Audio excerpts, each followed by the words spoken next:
From the studios of Staten Island Community Television, you're watching In the Bleachers, the TV show for the world's most passionate sports fans. Hello, everyone, and also happy Halloween to you, even though it's 1 week away from Halloween. I'm Jamie Hickson, and look who is back. The man who I like to consider maybe the Ric Flair of the show, because in his own warped mind, he's always styling and profiling. That's right. Give us a strut. You need class in this joint, because I am the man, the hardest, baddest, sexiest man on cable access TV. You need me. People love me, and that's the problem.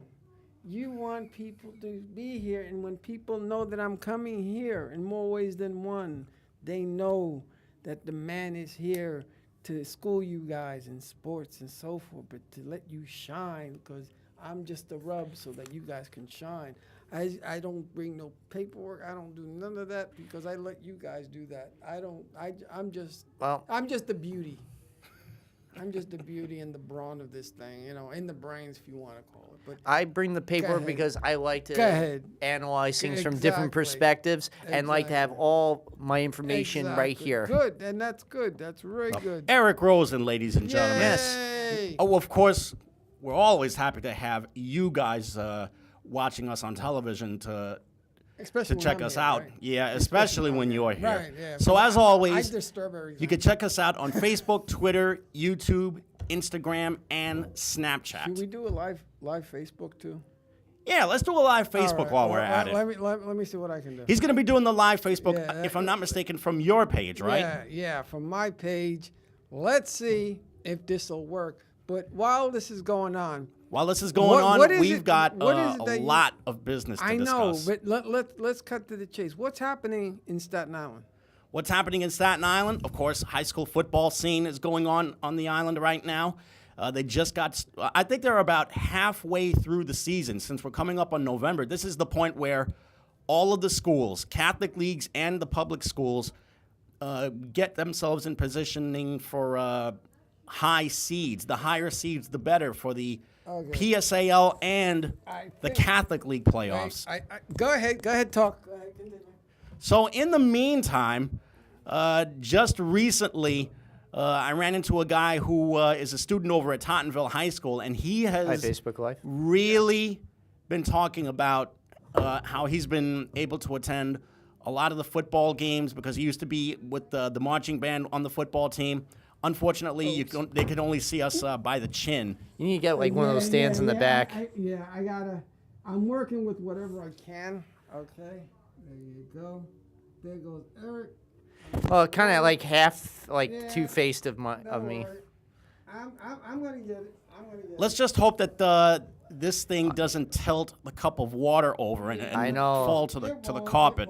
And then we end up like having an electrical shortage. All right. Oh, See, brother, Eric, we you're can't gonna be have having to move that. over. So, see, here we go. Uh-oh! There we go. I'm telling you. This is like the.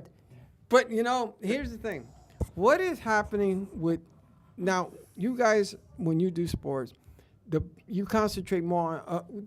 Right now, you're concentrating on sports in Staten Island. What's happening with McKee High School? What's happening with the colleges and so forth? What's happening with them? As far as the take this colleges, one. well, of course, Wagner College, I think in their second it's got to be their third year. Eventually, this is going to be done right. Yeah. Eventually, this is going to be done right. Wagner College, of course, in their third season with their new football coach. College basketball season is not gonna too tilt far away. In fact, Bashir Mason has done such an outstanding job with the basketball program there. Made them a real contender in the Northeast Conference. And for the At record, least you guys Hector, are- as always, I'm kind of blocked by that. No, don't worry about that. At least you'll be in. Don't worry. yeah, This- and this as is always, good. Hector's goofing off in front Yeah. of the People live love me. feed. I got about 2-3 people already. That's good. Hey, folks out there, how you doing? And all that. How are you doing over there? Wait, how? So that's what's happening right here in Staten College of Island? Staten Island, I think, if I'm not mistaken, they have their volleyball season going. Hey, remember when we did that volleyball? I thing? remember that All the very women well. loved me. All the women love me. They love. Yeah, my they love to laugh expertise. at you. They did not laugh at me. Oh, they laughed loved at you, how all I right. did my spikes and so forth. They The loved only it. thing that was spiked loved it. was your drinks, Yeah, man. geez, get out of here. Anyway, Eric. This is Snapple. Yeah, and that's not water. But That's water. yeah, no, it's not. That's water. Okay, fine. Why are you it's water. tripping? All right, fine. I haven't fallen yet. Yeah, whatever, man. Okay, but you know, basketball's easy to get to. Mm-hmm. So you said we were talking about the worst team in the league right now. Yeah. What's happening? Tell Right me now, what's happening with the worst. the team in worst league. team in the league, in my eyes, is Phoenix. They don't have any front line to speak of. It's mostly a bunch of guards, some of whom are really good, but one of them is already demanding that he be traded. In fact, the Suns, not even 3 games into the season, they wound up making a coaching change. Yeah, Earl Watson gets fired. They bring in Jay Trout to be the interim coach. Even after their biggest loss of the year in the first game of the season, which I couldn't even believe when I read the amount of 124-76 when they lost to Portland. That's embarrassing right there. Wow. And then things have gotten so downhill. Bledsoe is requesting a trade from the team, but who's going to take him on? And does he have a contract issue? Well, right now, who was it? The Knicks. The Knicks showed interest in him. The Cavaliers, too. And the Milwaukee Bucks. The Milwaukee Bucks also. So what's the upside and the downside for those teams, for him? The upside, if he goes to the Knicks, that he I don't could, think they're... Well, depending upon who they technically, trade. he will be able to have a team for him to run. Yeah. He'll be able to run the show. The question is, what kind of offense is he going to be running? Is he going to be running that god-awful triangle offense, or is he No. going to be running something new? Who, Hornacek? Yeah. No more No, triangle. there's no triangle. There's no triangle. Good. It's open court right now. But would he fit in good with the Knicks, and who would you trade for him? The Knicks were talking to the Suns, and the Suns wanted Frank Ntilikina and Willie Hernan Gomez. Now- and the Knicks said no. Since he is not doing anything in Minikina, do you think he's a tradable person to get rid of? Since he's not- Technically, since he's not yes, doing anything. because I he's wouldn't. young. He's only a teenager. So he just got here, and he's got so much upside, specifically defensively and work ethic wise. I think he can develop into another. You got another guy like Chris Stapps, with Right. Ntilikina and him. That's a foundation to build upon. I don't think you want to really hurt the future right there. Right. And as for the other player, he's a spotty guy at best. Hernan Right. Gomez. Other than that, He played well in the European League. So I don't know. Are they trying to give more attention to Cantor and O'Quinn so that they be more tradable? And that's why Hernan Gomez is not playing? Or do you think he has to work himself in there, even though he played fantastic in the European League? I think Ntilikina is definitely going to be a bright spot for this Knicks team. And Hernan Gomez, too? I think he still needs some work, but I'll be honest, the team that Bledsoe should go to is the Cavs. Really? I think he would fit perfectly with LeBron and that team. Plus, they got a lot of veterans. No offense to Rose, but he's an injury away from being off the And team. they got Dwayne Wade. and he just got hurt again. So right there, Bledsoe is another young person, and somebody 27 years old, 20, who's very good in the court, especially at the 4 position. And honestly, I think him and LeBron would work well together. Do you think also if Milwaukee gets into it, you were talking about that kid, what's his name? Giannis Antetokounmpo. Right. Probably Do the you think best big man in the league right now. Do you think he'd fit in well with that team? I think he would fit in really well with them. I think him and Antetokounmpo could be a really dangerous 1-2 combo in the East. Go ahead. Either way, Bledsoe is going. He's gonna be gone at some point with the Suns. It's just a matter of who, if, and when, and how much they're gonna give up whatever team he goes to. And I'll be honest, I think the Cavs are willing to give up some players to get But Bledsoe. who are they going to give? That's the thing. Who are they going to give up? Because they traded away their 2020 draft pick. Yep. They traded away their 2019 draft pick. So, and at the second round, to get 2 other guys that I don't even know their names. But what are they giving away? What's their trade bait in order for you to get Bledsoe? One of their veteran players, possibly.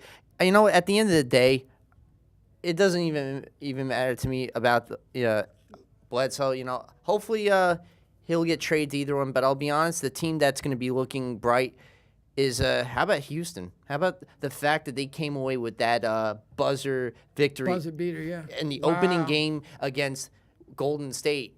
You know, in fact, because Golden State looked like, especially KD, looked like he had the game-winning shot, but it unfortunately came off after the buzzer, and they lost. Who's the most improved team? I would say Houston. Houston is the most improved team that they'll make the playoffs. And Houston, Oklahoma City, honestly, if you think about it, I think the West still has the dominant teams. Yeah. The East still is lagging behind. You still, yes, you have Washington, you have Cleveland, you know, you have those two teams right there. Boston also. And Boston, but Boston now without Hayward, that is a huge loss for the rest of the Is year. it a top? No, so you're saying that the East top 3 or top 5 teams would be Right now in the East, it would be the Cavaliers, the Wizards, and the Celtics. those are automatics, Yeah. and not the automatics. Which one would be in there? Milwaukee for one. The Sixers, you think have a chance? The Sixers. If they keep their good health. Yeah. Everybody talks about trust the process. That's the slogan that the Right. Sixers are using Right. when it comes to their rebuilding method. And they're rebuilding with a lot of young players. They're How about rebuilding. trust the rebuilding process? That should be their slogan. Well, Let's see. that's a tough- Let's see if they can trust their medical staff, because each of the last 2 years they've had young guys that have been hurt really badly. And the Nets are doing very fine too. I mean, for Won a 2 out of team- their first 3. especially for a team that didn't have any draft picks. Mm-hmm. They made that horrible trade. It wasn't horrible at the time because they were going to make the playoffs, but they made a trade that was so bad, I think, because they gave up a lot of draft picks. That and trade was basically a 1-year rental. That trade was Kevin Garnett, Paul Pierce, and Jason Terry. Paul Pierce wound up getting traded midway through that season. And what happened? The Nets, the farthest they could go to was the second round. How about the Knicks, unfortunately, losing their first 2 games, especially to Oklahoma City on Thursday night, and then Detroit in their home opener at the Garden by just 4 points? And blowing a double-digit Well, lead at it. Again, you know, with the Knicks, again, back to the Nets for a minute, because the Nets, the problem, do you think that the Nets have a good upside, more of an upside? They than definitely downside? have. They have a little bit of an upside because they've got a good crop of young players that could probably take them to the next level, and also they wound up getting 2 really good veterans that might be able to. Moskov. Mozgov is one. I think he'll give them toughness and defense in the middle. And D'Angelo Russell, you got a Russell, great too. infusion of youth, especially at the 3, because that's a huge emphasis. in He's the going to league. give them. And that new center that they have, or that forward, I forgot his name, but the one with the fro now. Fro's are coming back. Let's see. There's also Jared Allen, who they drafted number 1. And getting rid Alan of- Crabb also. Damari Carroll, who they wound up getting from Toronto. That's 2 really good veterans that they wound up getting to solidify that starting 5. How about Friday night coming up? You Yeah. got the Knicks and the Nets playing each other. That's going to be something because you don't. The thing is, with the Knicks, you don't have a real starting lineup yet. No. I think they're just test driving everybody right now, and I think they want to. I think they want to trade O'Quinn or Wasn't Cantor. I think they wanna trade- preseason the time to try and test drive You a starting You know lineup? what? Yes, but the thing is, you have so many pieces still that they didn't test that you're just trying to get the. In most teams, and Eric, you could probably testify to this. Most teams have a set lineup already. They know who's going to play where and yeah. so forth. The Knicks right now, the only person that you know that's Chris going to Stapps. play is Chris Stapps and the guard. I forgot his name. Jesus. Hardaway. Hardaway. Yeah, Hardaway. Tim Hardaway Jr. So those are the only 2 that you have planted in there because of the contract and so. But not worth the so- contract that he was given. That was Oh, way that too was, much. Yeah, that was way too much. $73 million for 4 years. That was That's way- insane right there. Exactly. I know he had a good season last year, but still, he's had some issues when he had his first stint with the Knicks. So right there, I would have not given him that type of contract whatsoever. But let's see what materializes into this year for the Knicks. Do you think I'm right though that they just they don't have a set lineup yet? That they're just testing right now? They should have had a set know. lineup maybe at the very beginning of the Eric, season. what do you think? I think they're just- still testing. So to Like the answer your question, Sixers, the answer is they're no. rebuilding. That's Yeah. the way I see it. They are a rebuilding team. They're not going to be like the Yankees where the future is here. Yeah. They are the future is 3-4 years down the line for this Knicks team, if anything, as So- opposed to the Nets, who I think I like the foundation they have. They brought in a good GM who came from San Antonio, and right there, you know how the Spurs operate. They always get they emphasis on getting a lot of players, especially international players, that really can contribute in many ways. And with a hardened coach, which the Nets have, they have somebody who's disciplined and ready to lead this team this year, as opposed to the Knicks right now with Hornacek. It's still, it's iffy. Because they still, to me, they don't have a starting lineup. They don't know. They don't know who. They don't know because they're waiting for Nikita to come in if he's not getting hurt, and they're waiting for a lot of things. Now, if you had to give the starting five right now to the Knicks, who would be your starting five right now for the Knicks? If you were the coach right now, it's just that's tough for me. The only thing I can really say is Kristaps right now, and Porzingis, Hardaway. I think, should be a stretch 4. The point guard. It's really taking a gamble on the kid because he's only a teenager, but why not experiment with making Frank Ntilikina the everyday starting point guard? Well, when as he's far as healthy, your shooting guard, Hardaway has to be. Tim Hardaway, it has to be Tim Hardaway. Your They need forwards? some infusion of scoring. The forwards should be Willie Hernan-Gomez, and when he comes back from his suspension, Joakim Noah. Wow. Wow. You need to Go have, ahead. or better yet, how about making Enes Kanter the center and Willie Hernan-Gomez the Forward. the power forward, and Kristaps Porzingis a stretch 3? You know what? You'd have a lot of height there. That's how they have the biggest height. They have the- 6'10", 6'11", and 7'3". You would have guys protecting the rim, not necessarily defend, but at least protect the rim. Yeah, they make you change your shots. That's for Mm-hmm. sure. And what about in the NHL lately? The Rangers have been off to a very slow start. They finally won this past week, that's true. 4-2 against the Predators, the team that went to the Stanley Cup. But the Devils are on a very good start this year. Look, Unfortunately, they stubbed their toe a little bit, losing to San Jose. But so far, Nico Hischier has been their best player, their number 1 draft pick. And the Islanders are, defeated the Rangers on Thursday in a shootout, unfortunately, and they defeated the Sharks. In fact, the Rangers are going to be playing the Sharks tomorrow night at the Garden. How are the Islanders doing compared to the 3 New York teams? How are they doing right now? The Devils are the best team right now. The Islanders are the second best team in the city. In the city. And the Rangers would be basically at the bottom of the totem pole right now. And right now, everybody else are they there at the right spots? The teams that are in the East Tampa Division and has the Western really Division? surprised a lot of people this year with the way they've gotten off to such a quick start. That's for one thing. Right. Yeah. The Los Angeles Kings have been a major disappointment. I think they've gotten significantly older.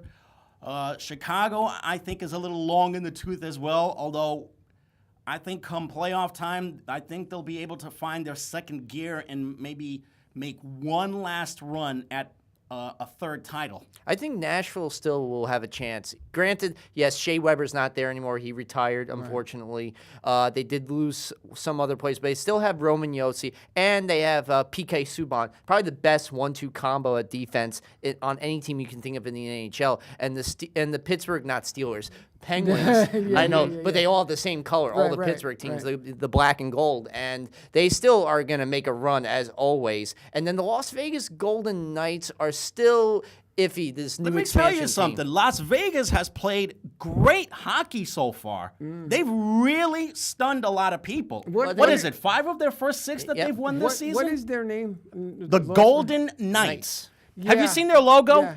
Yeah. It's a Spartan helmet. Yeah. It actually looks more like Magneto from X-Men. That's the running joke. Yeah, but you know what's funny? It was the people that picked that name. The people said they had 3 names. They had the Knights, and I forgot the 2 other names. They should have been the Gamblers. Oh, no. Yeah, right. That would have been good, though. Yeah, you have That some would've guy been good. at the dice table and all that while he's having a drink while he's having a drink and all that. Like and one of my parties. Yeah. And then basically having some other indulgences. After all, Vegas is the city of vice. Yeah, exactly. Yeah. Whatever happens there stays there. That should be whatever happens on the Vegas. ice hockey rink stays on the ice hockey rink. Yeah. Exactly.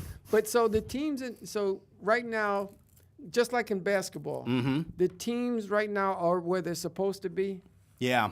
Right now, Except for Las Vegas, which that's give their them surprise. credit because they've built their team to contend immediately. They do not want to be the typical expansion team where they're just going to roll over and be a doormat for every single Now, how opponent. did they become that good? Because now for people that don't know, how does that team work out? Do they start with?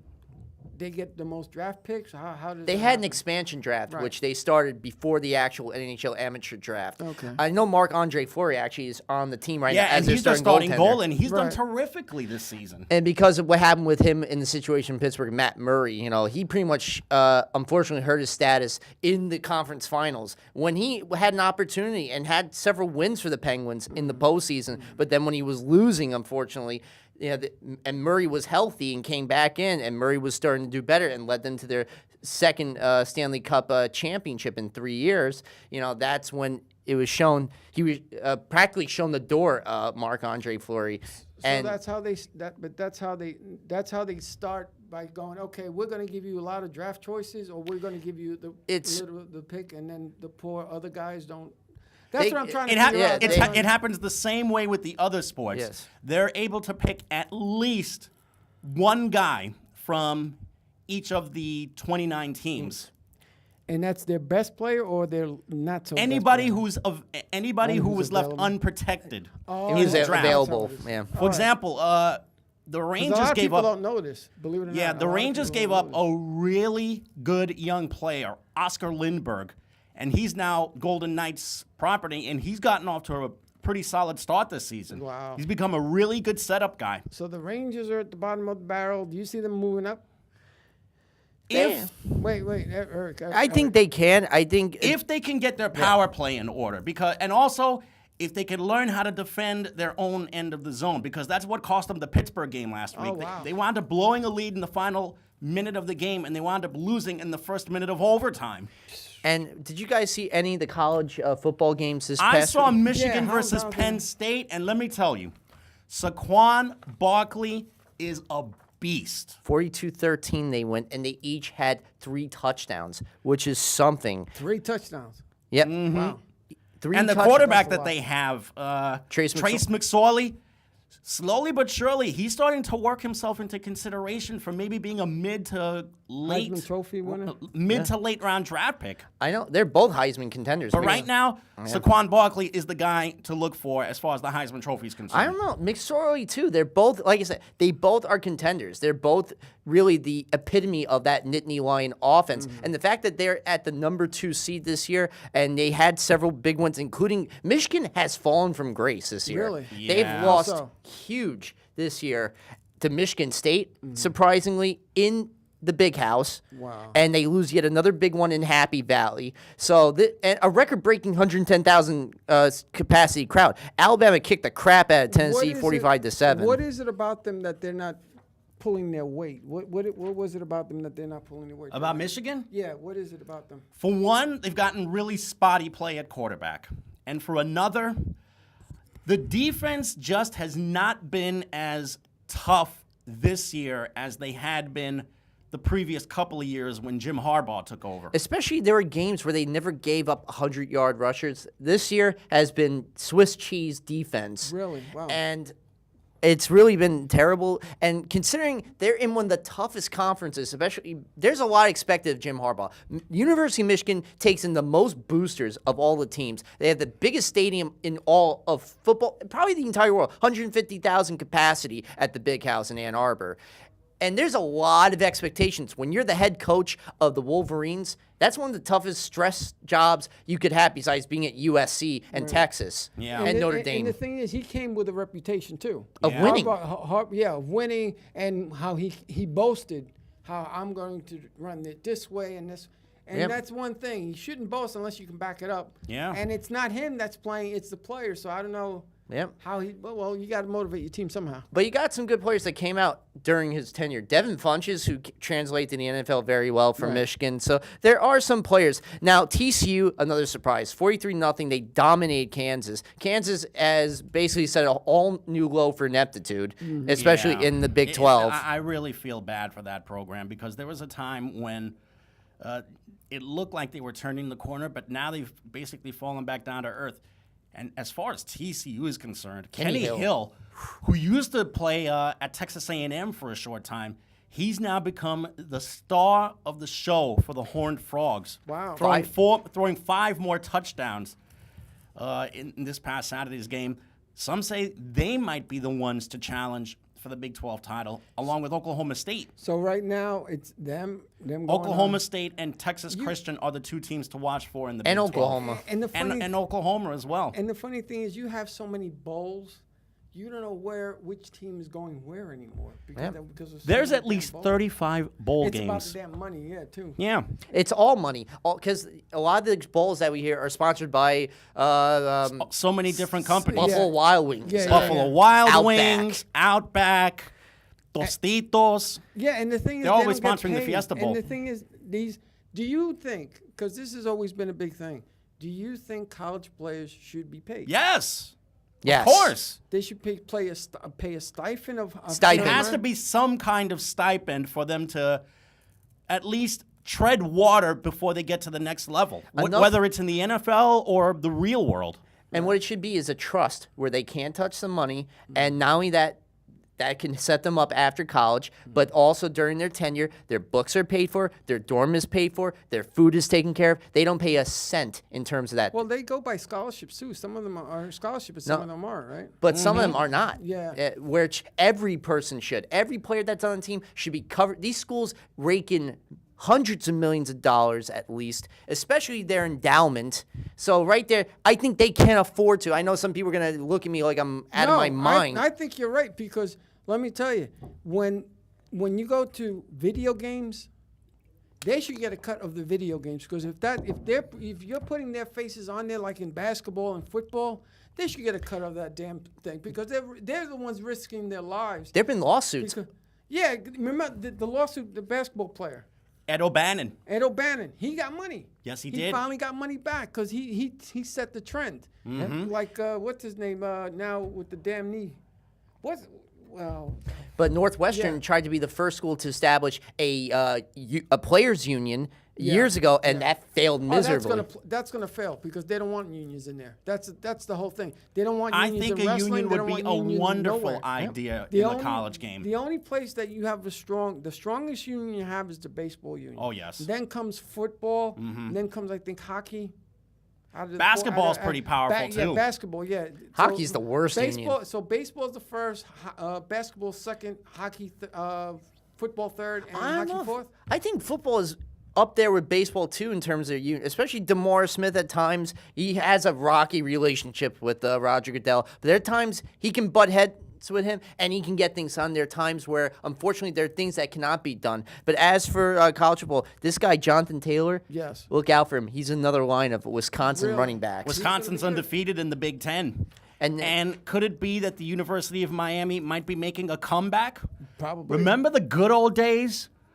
There were 2 30 for 30 specials that ESPN did about the U. Yeah. Now, they've got a new head coach, Mark Richt, who's in his second year.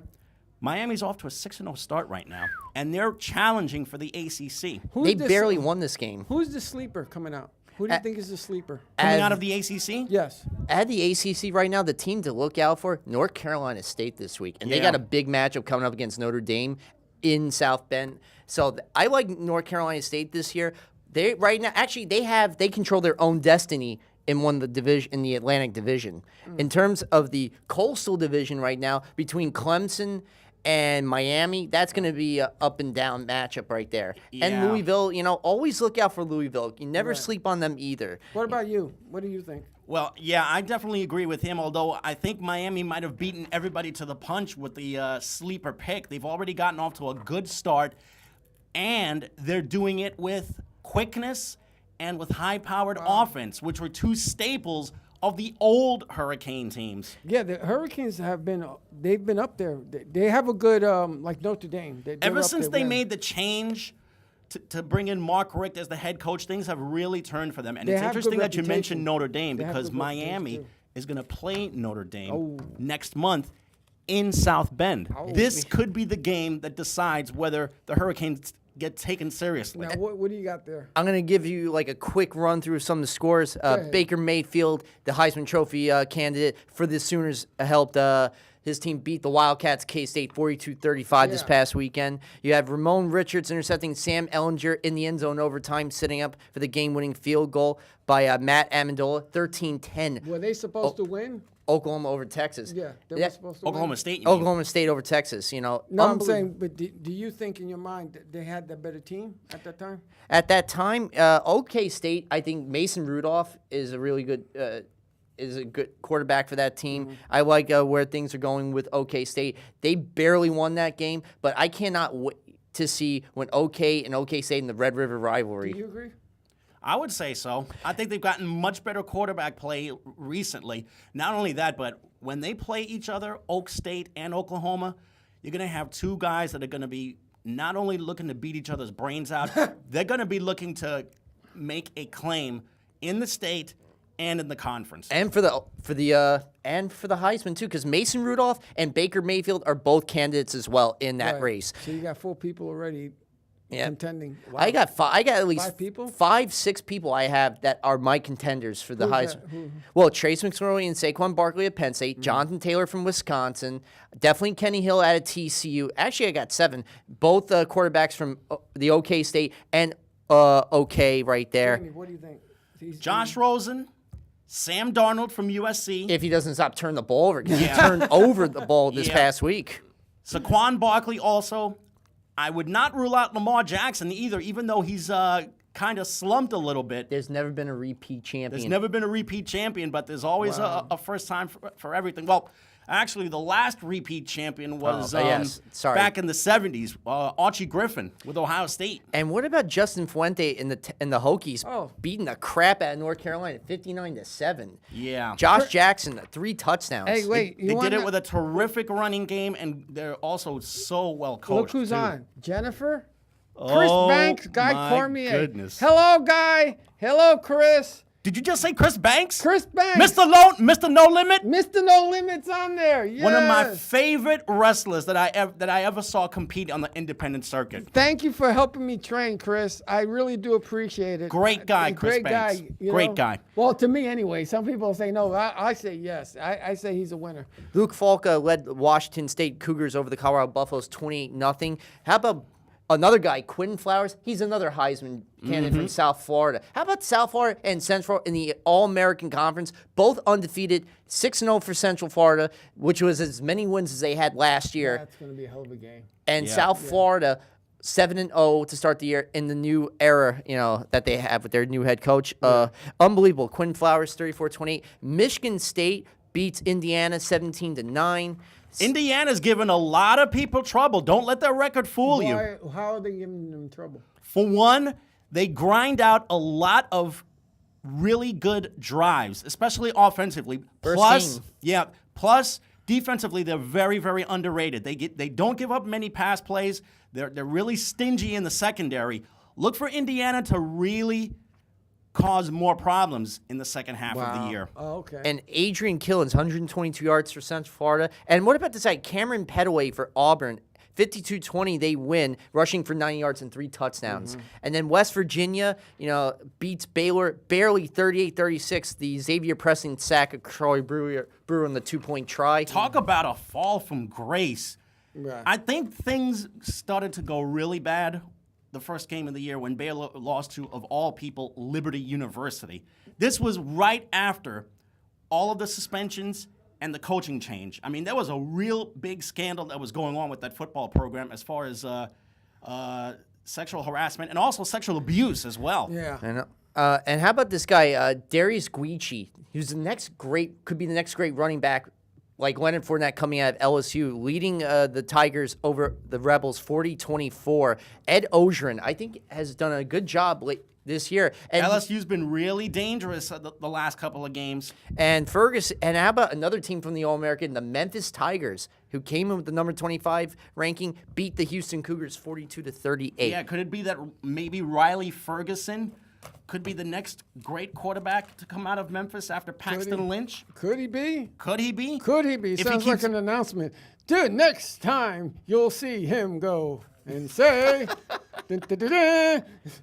And anybody catch the games yesterday in the NFL? Last night, the so-called Super Bowl rematch was not a rematch. It was a foggy evening of watching the Pats defense, which has been inept this year, holding the Falcons to just 7 points, and it was really a late-scoring touchdown. Other than that, the Patriots, Tom Brady threw 2 touchdown passes, including one that I love, to Brandon Cooks, where he was able to get himself to the left side and adjusted himself over that Falcons secondary.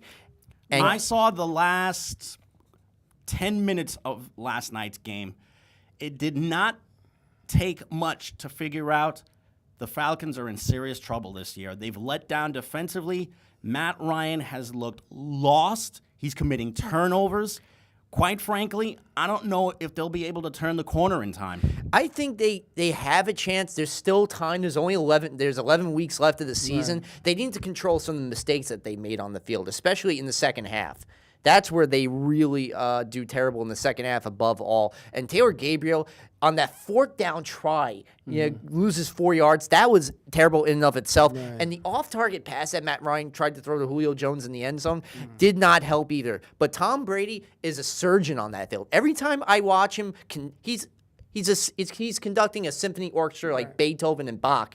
He tells his players where he has to go and where the melody is. Remember when you asked me, when was the last time the NFL had such an impact player? Right. Tom Brady is your impact player. Yeah, because we were talking about Eric Dickerson, who had the team climbing on his back. And Eric Dickerson, everything Emmett Smith, Marshall Faulk, too.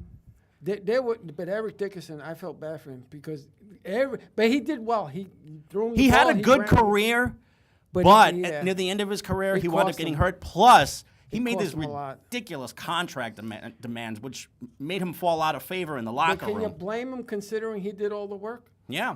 That was the problem. He did all the work. Did you guys see the Thursday night game between the Chiefs and the Raiders? I heard the majority of the game on the radio. That last drive, the single sloppiest play of football that any two teams could ever try and attempt. 4 penalties. One penalty after another in the same sequence. 85-yard drive. It could be It was. easily done. You thought the pass with 18 seconds to go to Jared Cook was the touchdown. He ends up at the 1. The offensive holding call on Michael Crabtree. Then the 2 defensive holding calls on the Chiefs, which extended the game because even though the game clock ended, if there's a penalty at the end of the game continues until, it pretty much ends in one way or another. But in the end, Carr threw the pass to Michael Crabtree in the front court of the end zone. Amari Cooper had a great performance, 200 yards, 2 touchdowns.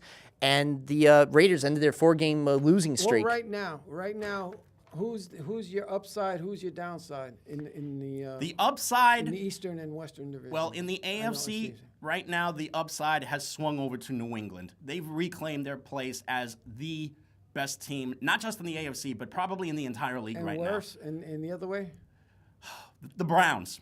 That's a no-brainer. And they were supposed to be an up-and-coming that the Browns was because of all the young players that they got, and they're still not getting it right. Eric, what's on your plate on that? On the AFC right now, actually the team I'm looking for is the Steelers too. After the game against Chicago, they really gotten things together with Ben Roethlisberger and his array receivers. He's hitting to Antonio Brown in certain places, as we saw yesterday when they played the Cincinnati Bengals.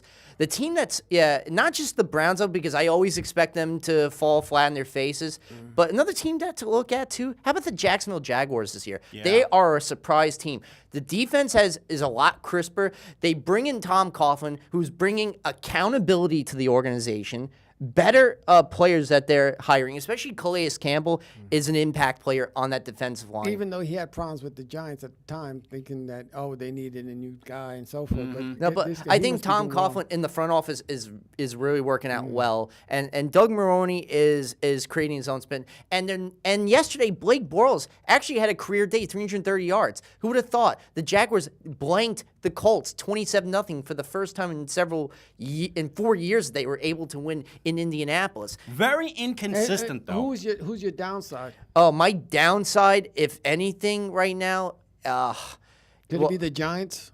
They're one of them in the NFC. That is the other, San Francisco. Well, wow. the 49ers, again, I expected them. I feel bad for Carlos Hyde. He's probably the best offense player they got. C.J. Beathard actually had his first career start yesterday, and unfortunately, he fumbled twice, sacked 5 times in their 40-10 loss to the Cowboys. And the defense giving up 40 points, including a big 72-yard pass to Ezekiel Elliott, who, by the way, is still right now contesting that 6-game suspension. He had yet another injunction that took place this past week, so he's still going to fight the NFL in the court system. Yeah. And this is going to play out to. At some point, I think they're going to. The NFL is going to reduce it from 6. And let me tell you now, Kaepernick, he's trying to fight the NFL as well. Collusion. He's accusing the league of collusion. I think he's right. I think he's right too. I think he's right. There are just teams that don't like him. It's a personal thing against the And guy. you know what? People say he's the Rosa Parks of football because he was the first. He was the guy that put the. Because here's the thing, ladies and gentlemen. Rosa Parks sat down and refused to change her seat because she was tired. Right, exactly. Colin Kaepernick sat down because he's protesting racial injustice. It's not about the service people. It's I- not about the flag. I understand from where you guys are coming from because you're in that one part segment of America, but you have to understand America Yes. is a melting pot, and there's a Understandable. segment of America that doesn't agree with you I guys, understand. and they're the ones who are buying the tickets for the most part, who are going to the games, and at the same time, so you do not want to piss that side off, and they are coming from that perspective that. To them, any player who kneels during the national anthem is disrespecting troops and the Right. flag. And I understand from your Well, perspective. what do you wait a think minute, wait, they're wait, doing wait, to the other wait, side? but wait a They're not- minute. You don't think they're But here- pissing off the other side as well? And Yeah. also, the fact is, when you have players, I got the other side, but this side is saying, hey, listen, we're not disrespecting the flag. I get that. And they're coming out and saying, we're not doing this, we're not doing that.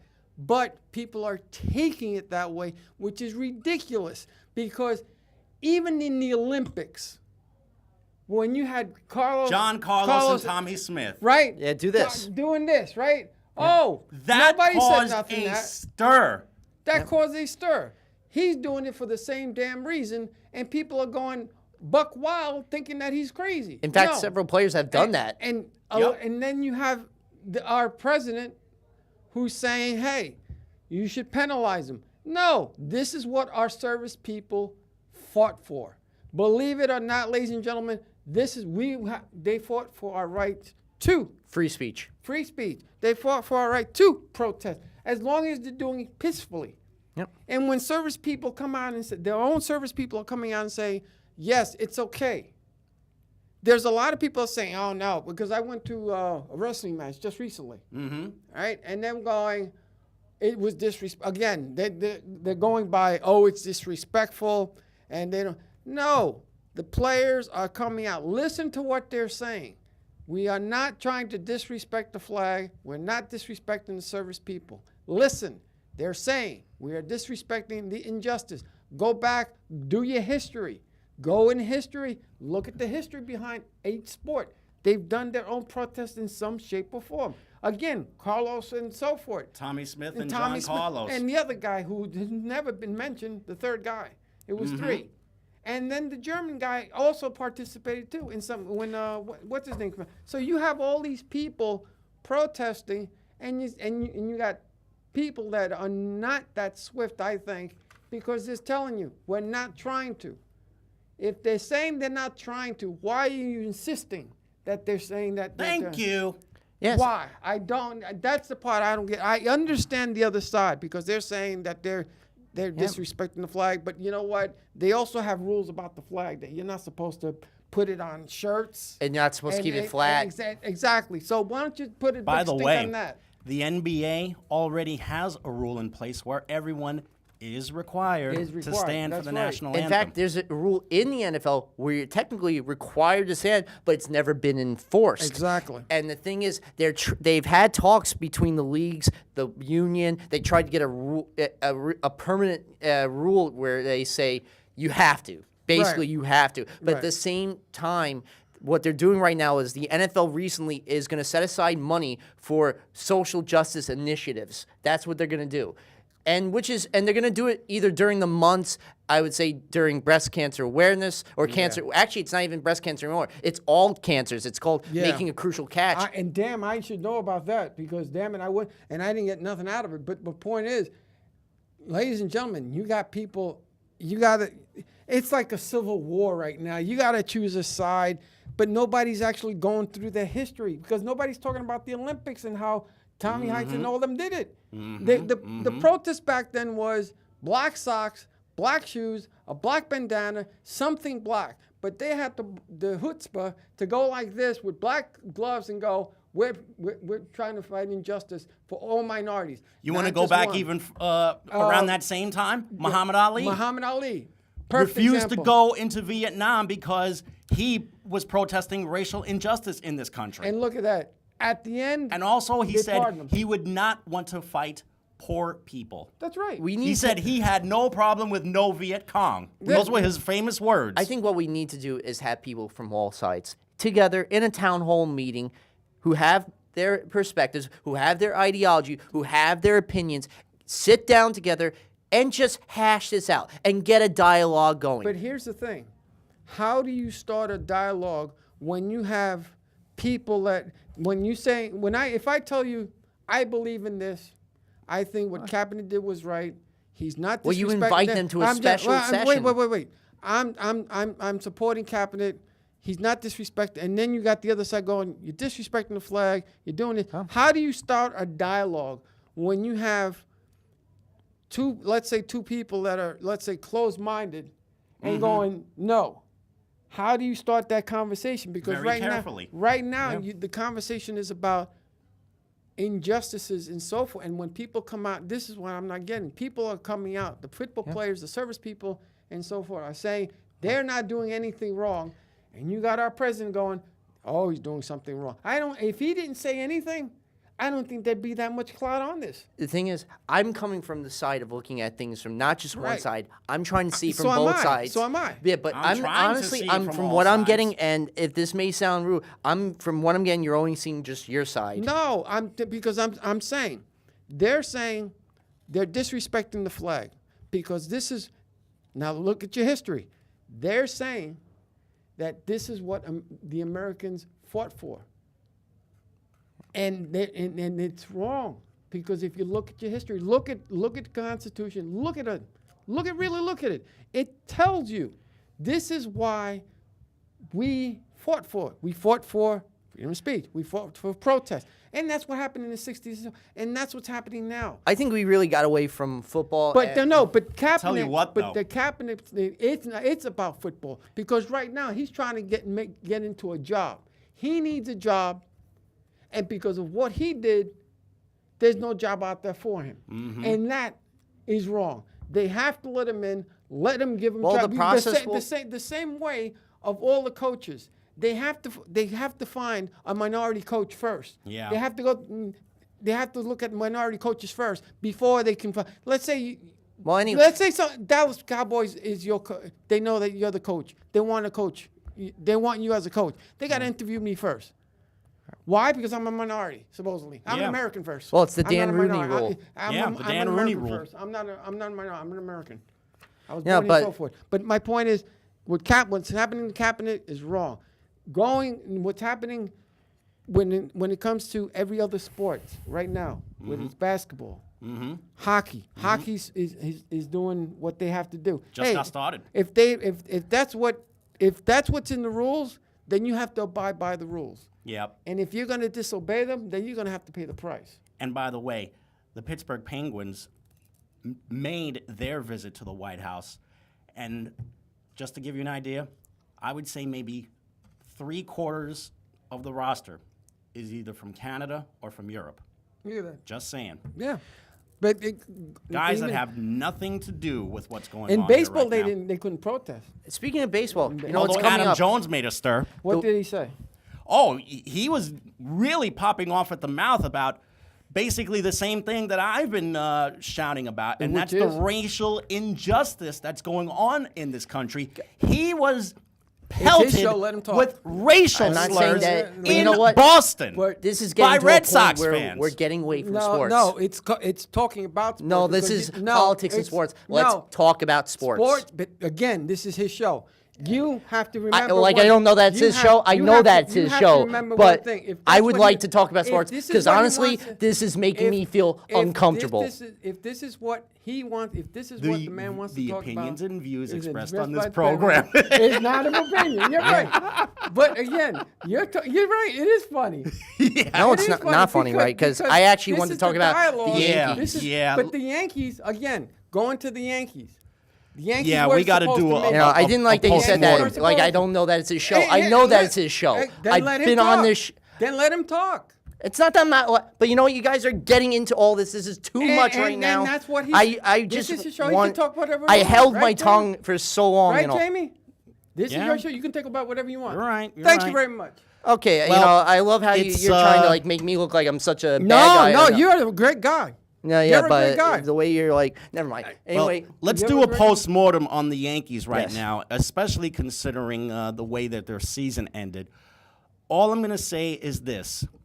You can't win a pennant if you only score 3 runs in 4 of your losses. But you got to give Houston. Tell you, You what, got- you though. gotta give Houston Houston was their just credit. lights out.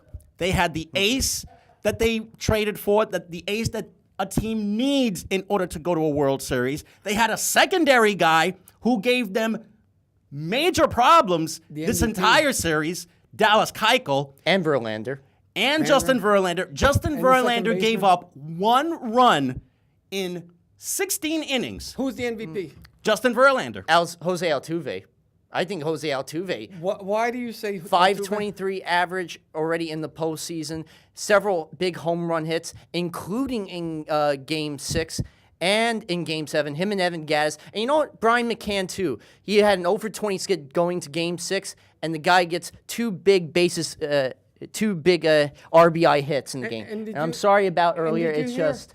And The did you opinions hear- and views Did- expressed on this program are those of the host and do not reflect Exactly. the opinions and So I views can of say- the management or staff exactly. of CTV. So I can say screw management and it's not his problem. You just did. Oh, I'm sorry. I wasn't supposed to say I screw would not management. do that, but okay. Screw management. I don't care. I'll do it. But that's me. That's my opinion. That's right. Anyway, But- I'll tell you what. Did anybody really see the Yankees get this far? I remember earlier on in the season, we didn't think that they would even get past 500. They had guys hurt. Yeah. Their pitching staff looked Weren't good. horrendous. Yeah. And Judge And and, then Sanchez. all it took was for guys to come back from injury, and then all of a sudden, Aaron Judge, who looked like he was about to hit 83 home runs this season, ran into a deep, deep slump, but just in time for the end of the season, he rights himself. Gary Sanchez had his problems defensively, no more than the Houston series when he let 2 easy plays get away Dan from the him, man. including Game 2. How you doing, Dan? Shout out to Dan Panaccio, who's actually next door right now, about to do Let the Good Vito Times Picone. roll. Yeah, Vito Picone. Yep. And also, what about Greg Bird? Greg Bird was hurt for 3/4 of Yeah. the season. Yeah.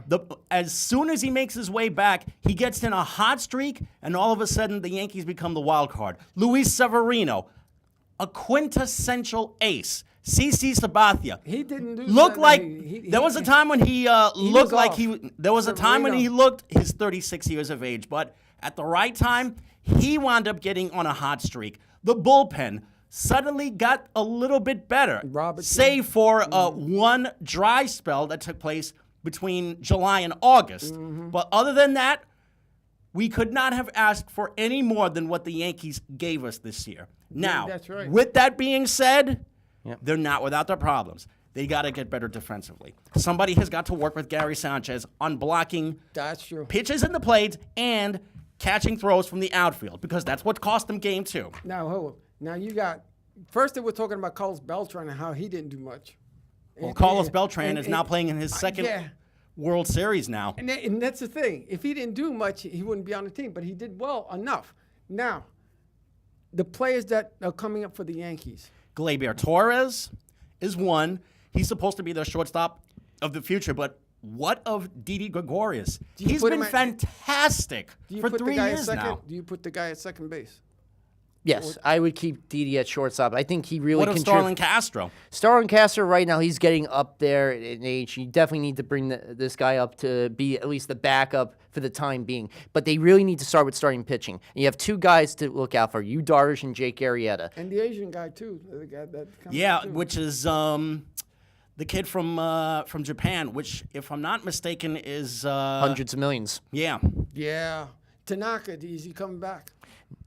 It depends, because he could opt out of his contract. Right now, I think he will come back next year. I don't And the think kid he's- that I'm thinking of is Shohei Ohtani. That's the kid who's not only the best pitcher in the Japanese leagues, he's also proven to be one of the best hitters too. Both of you. Your opinion on managers. Does the manager come back? Girardi come back? He Yes. has to come back. He busted his tail with this team this season. any person who says that he did a bad job really Doesn't know baseball. didn't really watch this season, honestly, and see what he's done with this team. Yes, there were some decisions during this postseason that were questionable, but hey, you know what? That's why he's the manager, and we're not. And he Exactly. made his decision.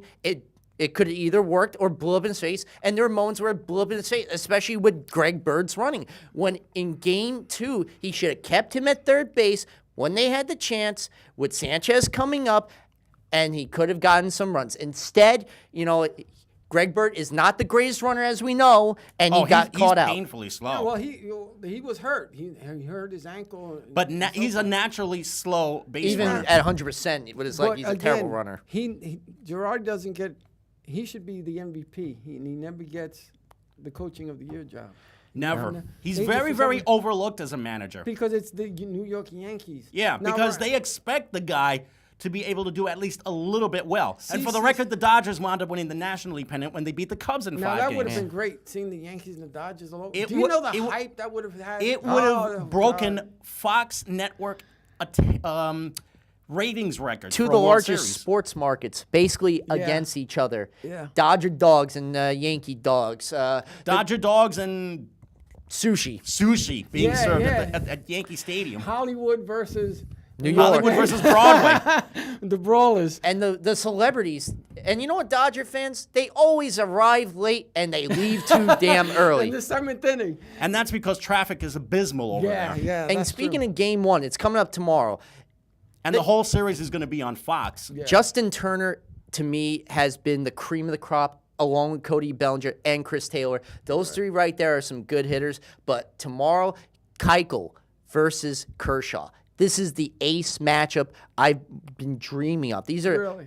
This is the type of matchup that's going to take a run or two for either team to win. Who would you pick? Who do you pick? I'm- Dodgers or Astros? Dodgers in 7. I like the Dodgers in 6. I think they have the better team. Although I'll tell you what, Houston's got the most deadly lineup.